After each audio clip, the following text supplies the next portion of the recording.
अजित पवारांच्या विमान अपघाताची उच्चस्तरीय चौकशी करावी, राष्ट्रवादीच्या नेत्यांनी मुख्यमंत्री देवेंद्र फडणवीस यांच्याकडे मागणी केली आहे। अमोल मिटकरी आणि राष्ट्रवादीचे इतर नेते यावेळेस उपस्थित होते। अधिक माहिती घेऊया, आपले प्रतिनिधी रोहन कदम आपल्या सोबत आहेत।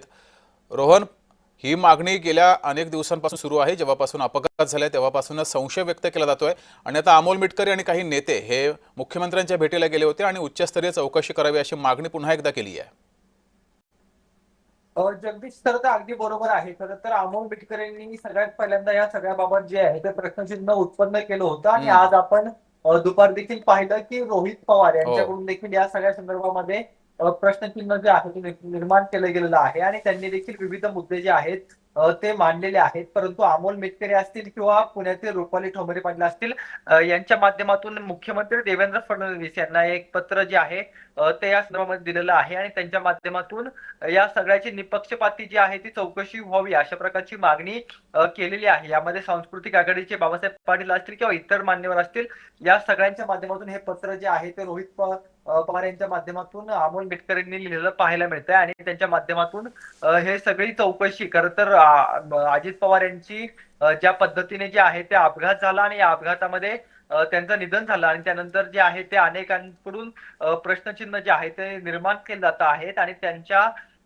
सगळ्यासाठी जे आहे ते व्यवस्थित पद्धतीने सगळा तपास व्हावा यासाठी प्रयत्न केले जात आहेत आणि त्यामुळेच हे सगळं पत्र अमोल मिटकरी आणि रुपाली ठोंबरे पाटील यांच्याकडून लिहिलं गेलेलं आपल्याला पाहायला मिळत आहे। जी। मात्र रोहन, आज दुपारी सुद्धा रोहित पवार यांनी पत्रकार परिषद घेऊन अनेक सवाल उपस्थित केलेले आहेत। सोबतच सुरुवातीपासूनच या संदर्भात शंका उपस्थित केली जाते, मागणी सुद्धा आता केली जाऊ लागलेली आहे।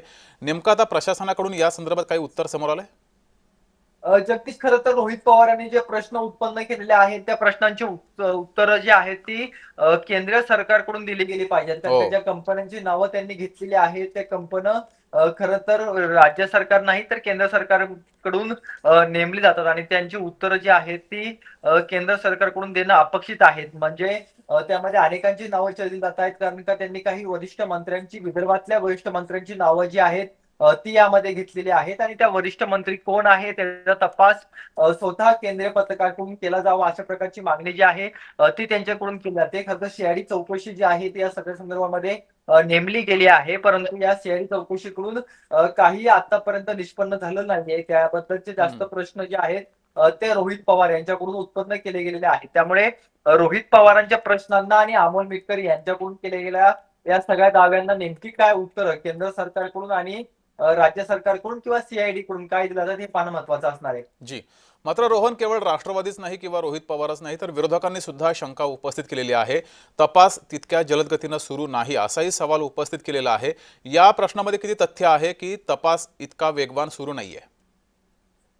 नक्कीच, खरं तर आपण पाहिलं की अजित पवारांच्या मृत्यूनंतर अगदी दुसऱ्या दिवशी जे आहे तो गुन्हा दाखल करण्यात आलेला होता आणि तो गुन्हा जो आहे तो तिसऱ्या-चौथ्या दिवशी सीआयडी कडे वर्ग करण्यात आलेला होता। नंतर जवळपास 13-14 दिवस उलटून गेले तरी सीआयडीने काय चौकशी केली हा प्रश्न जो आहे तो रोहित पवार यांच्याकडून उत्पन्न केलेला आहे। कारण का अगदी रोहित पवार असतील किंवा इतर लोक असतील त्यांना जे काही सामान्य प्रश्न पडलेले आहेत त्या सामान्य प्रश्नांची उकल सीआयडी करू शकली आहे की नाही असा देखील प्रश्न या सगळ्या संदर्भामध्ये उत्पन्न होतोय। त्यामुळे जी रोहित पवारांनी मागणी केलेली आहे किंवा जे काही दावे रोहित पवार असतील किंवा अमोल मिटकरी असतील त्यांच्याकडून मागच्या काही दिवसांमध्ये करण्यात आलेले आहे, त्यांच्याकडून केंद्रीय पातळीवरती असतील किंवा राज्य पातळीवरती असतील ठोस पावले जी आहेत ती उचलली जावीत आणि त्यांच्याकडून या सगळ्या शंकांचं निरासन जे आहे ते केलं जावं अशा प्रकारची मागणी या सगळ्यांकडून उपस्थित केली जाते। ठीक आहे रोहन, तुम्ही असेच रहा जोडलेले।